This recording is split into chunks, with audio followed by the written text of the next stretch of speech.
All right, we're going to start out doing some stuff that looks relatively familiar here. Hopefully, we're going to plug in values into a table like this, okay? And let's start easier here. You plug in 0, anything to the 0 power is equal to 1.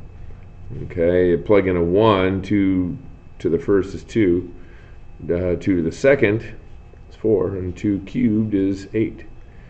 Okay, and then we got to remember what it is to be a negative exponent. Well, you raise it to a negative power, you've got 2 to the negative 1, which means if you flip that thing over, well, that's what that negative means. It means this is misplaced within the fraction, so we're going to rewrite it as 1 over 2 to the first power, 1/2.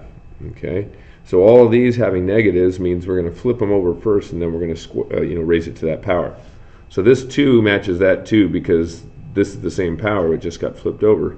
So that second power should match that second power, but they end up flipping. So instead of this being a 4, it's going to be a 1 over 4 if we can kind of, and just to make sure we're clear on that, this is 2 to the negative second power. You flip it over, you move it down, it becomes 1 over 2 squared, which is why it becomes 1 over 4. So as we kind of span out there, 2, 1/2, 4, 1/4, 8. This is 1/8 for the same basic logic. We sketched that, we're going to come over here, we got a y-intercept of 1, 1, 2, and 3, you're going to go over, you got 2, this goes up to there, and then, the next one is way off the chart. In this direction, cutting it in half every time, so we're going down to a half, then to a fourth, and then to an eighth.